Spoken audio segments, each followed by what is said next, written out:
Ce que nous voulons dire par là, c'est qu'on doit les sortir de cette espèce de peur qui les habite tout le temps quand ils sont aux affaires. Voilà. Et quand ils sont plus aux affaires, ils sont proches du peuple. Vous comprenez? Donc il faut que ça change. Voilà. Je ne sais pas si je me suis fait comprendre. Tout à fait, oui, mais bon, je pense que si vous êtes en train de travailler là-dessus, l'idéal serait quand même d'avoir quand même une petite séance de travail avec certaines personnes, certainement, qui pourront apporter d'autres idées, parce que tel que vous venez de le dire là, par exemple, au niveau international, on n'a jamais vu un pays qui a statué sur les hommes politiques. Et comment, donc je pense qu'il va falloir trouver une cellule de travail pour pouvoir échanger là-dessus de façon de prendre tous les paramètres en compte. Ben, je suis d'accord, mais cette cellule ne concernera que les membres d'APC. Si vous en êtes un, vous êtes bienvenus dans la cellule. Voilà. Mais je vous dis quand même que chaque pays a ses réalités. Chaque pays a ses réalités. On ne va pas construire notre pays sur les réalités des autres. Voilà. Nous avons une réalité qui est criarde. Aujourd'hui, je ne vous informe pas. Il y a beaucoup de gens qui ne veulent plus lâcher le pouvoir chez nous, particulièrement en Afrique. Quand les gens sont aux affaires, ils ne veulent pas partir. Parce qu'ils se disent, après moi, c'est la fin.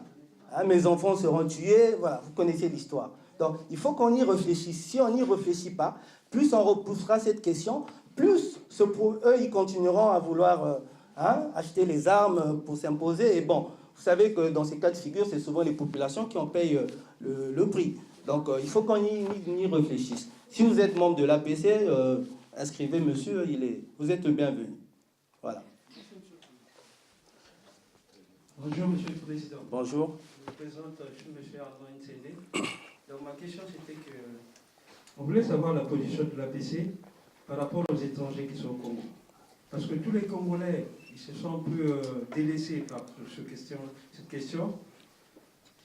Ils sont, je ne sais pas combien, des milliers des étrangers qui sont au Congo, des commerçants, des chefs d'entreprise, et ils sont partout. Donc on aimerait bien savoir la position de l'APC par rapport à cette question. En sachant que tous ces gens-là, ils ne payent pas d'impôts, ils ne font rien pour le Congo, et ils nous font croire que le Congolais est fainéant, il ne peut pas travailler.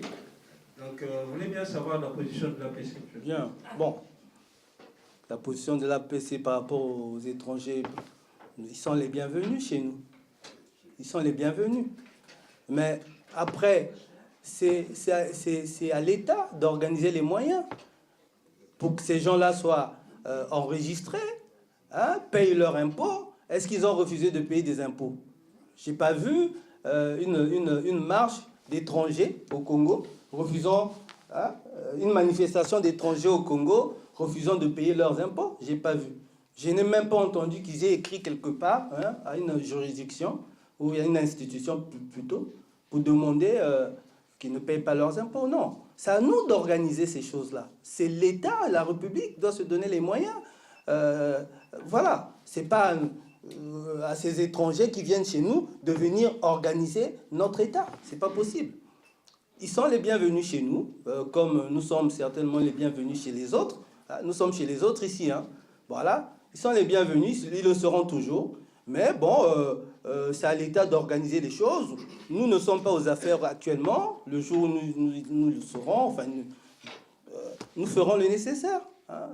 Tout ce qui se passe ici, vous avez des cartes de séjour, vous payez des impôts et tout. Mais ça doit exister chez nous aussi. Mais ce n'est pas à eux de le faire, c'est à l'État de le faire. Voilà. Je ne sais pas si je me suis fait comprendre. Oui, mais c'est que le problème pour l'instant, le Congo, bon, justement, c'est pour ça qu'on aimerait bien savoir la position de l'APC. Parce que quand on regarde... Est-ce que vous pouvez préciser votre question? Comme ça, on va peut-être... La question, c'est que ces gens-là, tous les Congolais, ils savent que ces gens-là, ils n'ont pas ni titre de séjour, ni taxe d'habitation, ni d'impôt, ils n'ont rien du tout. Maintenant, la position de l'APC, on aimerait bien le savoir. Bon, la position de l'APC, s'il vous plaît, voilà, j'ai compris, j'ai bien compris. La position de l'APC est claire. Demain, si nous arrivons aux affaires, nous ferons en sorte que ces gens-là soient en règle. Voilà, c'est clair. Hein, ils vont payer leurs impôts, être officiellement enregistrés, voilà. C'est aussi les Congolais qui les font rentrer par des voies floues, vous connaissez l'histoire. Donc on ne va pas se mentir ici.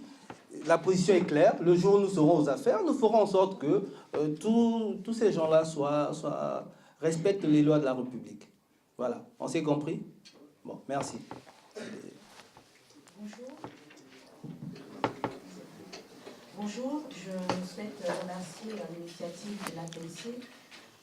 Mon nom est Tina Ndan, spécialiste en communication institutionnelle, et je fais aussi quelquefois, ça m'arrive, tout ce qui concerne le marché PPP, marché partenariat public-privé.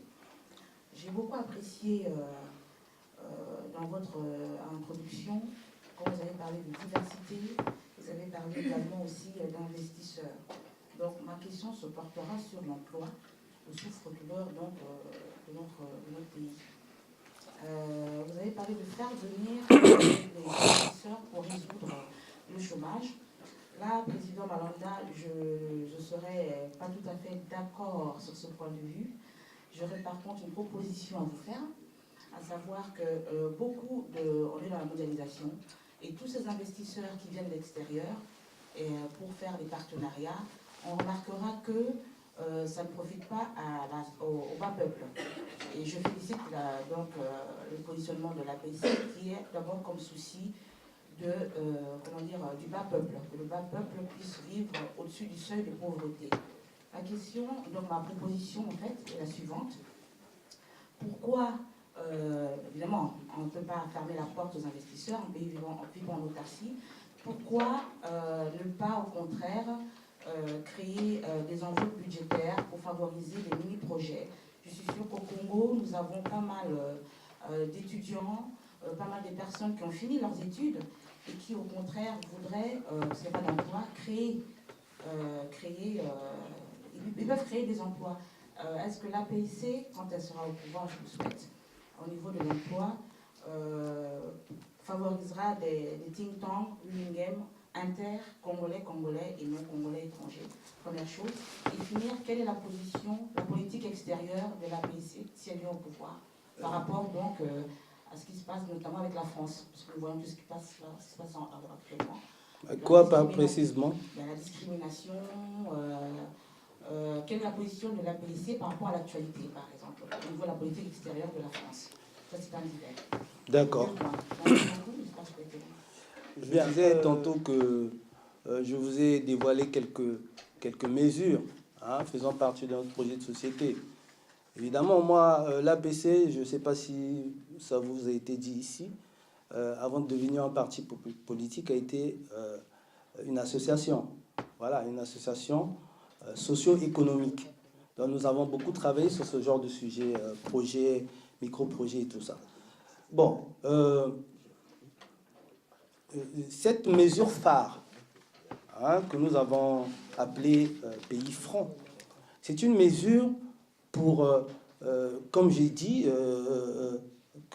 juguler totalement, je dis bien totalement, le chômage. Vous avez dit que vous n'étiez pas d'accord, mais je vais vous faire une petite démonstration. Ah, pas tout à fait. Ah, vous aviez une proposition. Ah, d'accord. Ah. Bien entendu, bien entendu. Oui, oui. Bon, mais c'est pas grave comme... Non, favoriser les initiatives locales, on le fera. Le seul problème, c'est que, comme nous sommes entre Congolais, je peux le dire, enfin, même s'il y a des étrangers qui aiment le Congo, ils connaissent les histoires du Congo. Au Congo, je me rappelle, à la fin de la guerre de 97, le gouvernement a fait un certain nombre de quotas, des quotas de marchés publics qui devaient attribuer aux opérateurs nationaux. Il y a eu un constat. Au bout de 2 ans, les opérateurs internationaux réalisaient leurs projets, les nationaux, non. Ça aussi, c'est la réalité. Quand les gens prennent de l'argent au trésor public, viennent danser à Paris, après, ça crée des problèmes. Voilà. Je vous rejoins totalement. Nous, nous avons, je vous le donne en mille, nous avons ce qu'on appelle, dans notre projet, que nous dévoilerons très bientôt, une proposition consistant à mettre de côté chaque année 7 milliards de francs CFA pour financer les micro-projets et les projets des jeunes, la jeunesse. Voilà, parce qu'aujourd'hui, il y a beaucoup de jeunes chez nous qui veulent travailler, qui ont des idées, mais qui n'arrivent pas parce que nos banques fonctionnent comme des PERI. Vous comprenez, c'est quoi la différence entre une PERI et une banque? Je pense que tout le monde la connaît. Une PERI, bon, vous y allez quand vous avez un peu d'argent, vous prenez votre argent. Alors qu'une banque doit nécessairement, enfin, au-delà de l'aspect j'ai mon argent, je prends, pouvoir quand même faire des crédits. Voilà. Chez nous, toutes les banques fonctionnent comme des PERI. Juste au début de la rentrée scolaire, je vois quelques publicités à la télé où on demande aux gens de venir prendre une sorte d'avance sur salaire pour mieux financer l'achat des fournitures scolaires. Voilà. Donc, on ne peut pas continuer comme ça. Donc, nous avons pensé qu'il fallait mettre en place un projet de 7 milliards par an. Si ça ne suffit pas, on regardera, mais c'est déjà 7 milliards qui sont disponibles, qui sont financés. Nous ne donnons pas des mesures qui ne sont pas financées. 7 milliards pour financer tous ces projets. Mais comme nous connaissons tous aussi, ces projets seront suivis par le ministère des Finances, seront suivis par le ministère des Finances jusqu'à remboursement total du crédit. Est-ce que vous me comprenez? Donc si on prête 1 million de francs CFA à un Congolais pour un projet, tant que les 1 million ne seront pas remboursés à l'État, ce Congolais sera suivi par le ministère des Finances. Voilà, on va créer comme ça une cellule spéciale de suivi. Parce que si il faut prendre 7 milliards, donner aux gens, même si c'est par bout, des gens qui peuvent après disparaître dans la nature, venir en France, commencer à insulter sur Internet, bon, ça ne sert à rien. On est d'accord. Donc, ces projets seront conditionnés par ça. Vous voulez être financé, sachez que jusqu'à remboursement total de votre crédit, il y a un fonctionnaire du ministère des Finances qui va vous suivre. Quand vous aurez remboursé totalement votre argent, après, bon, vous êtes libre. Mais ça a un double avantage. Ça permet justement au projet de prendre forme. Parce que si vous laissez les gens comme ça, vous donnez de l'argent, ils disparaissent dans la nature, ils vont danser, après ils viennent repleurer, ça ne sert à rien. Donc, ça a un double avantage. Ça permet de faire en sorte que le projet vraiment prenne vie. Et ça permet de même à l'État de récupérer sa mise. Voilà. Est-ce que... Très bien. Voilà. La deuxième question, Si oui, sur l'actualité. Bon, vous savez, en période de crise, c'est toujours comme ça. La France a souvent été une terre assez accueillante, souvent. Mais en période de crise, ce qu'on appelle la France raciste refait surface. Parce que quand les gens ont des problèmes, la première des choses, c'est qu'ils se tournent vers ce qu'ils ne connaissent pas, l'inconnu. Et l'inconnu, c'est souvent l'étranger. Est-ce que vous me comprenez? On se dit, bon, telle personne est français, blanc comme moi, donc il ne peut pas faire telle mauvaise chose. Alors que ceux qui, parfois, font ces mauvaises choses, ces vols et tout, c'est parfois des Français. Mais dès qu'il y a un problème, on préfère d'abord regarder vers l'inconnu. Voilà, c'est ça la crise. Bon, j'espère qu'elle va vite passer. Dès qu'elle passera, je pense que ce pays retrouvera ses valeurs, parce que ce pays a beaucoup de valeurs. Il retrouvera ses valeurs. Et on va quand même pas diriger une politique étrangère sur des faits divers ou sur l'actualité. non, c'était un point de vue personnel. Oui, mais bon. Mais C'est important. Parce que c'est important. Vous savez, la diaspora, nous y pensons, nous. Nous sommes ici en France, nous. Après avoir commencé au Congo, l'APC ne commence pas en France. Voilà, nous y sommes parce que nous considérons que la diaspora, c'est la 12e région du Congo. Voilà, c'est pourquoi nous sommes venus vous voir. Nous avons beaucoup de respect pour vous. Nous allons d'ailleurs nous battre pour que très prochainement vous ayez le droit de vote. Il n'y a pas de sous-citoyens. Est-ce qu'il y a des sous-citoyens? Voilà, si un citoyen congolais peut voter au Congo, il faut qu'il soit capable de voter en France, au Mali et n'importe où encore. Comment vous pouvez m'expliquer que des pays qui ont un peu moins de moyens que nous arrivent à organiser des votes à l'étranger et nous non? Non, nous, vous verrez que vous serez totalement pris en compte, la diaspora, dans notre projet de société. Donc voilà. Non, nous y pensons. Voilà. Merci, venez avec nous, ça va nous aider. Merci, Président. Bonjour. Bonjour. Je m'appelle Blaise Armel Bouti. Je suis venu à une réunion d'association, mais je me retrouve à une réunion politique, à cela me tienne. Moi, j'aimerais quand même regarder un peu l'identité, ce que vous constituez, parce que je ne vais pas critiquer, mais la façon dont vous parlez, c'est comme si vous étiez déjà au pouvoir, que vous êtes capable déjà de prendre des mesures, alors que dans un parti, on a un projet, on dit, bon voilà, on essaie un peu d'être humble, parce que vous, avec des chiffres quand même, je ne sais pas votre position, mais c'est comme si vous parliez avec le chef de l'État, et voilà, vous allez dire, bon voilà, on va manifester, on va faire ceci, ou on va faire cela. Parce que derrière les lois, il y a le Parlement, les députés, tout ça. Voilà.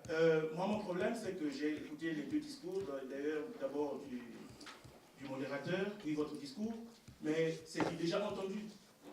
Le grand problème,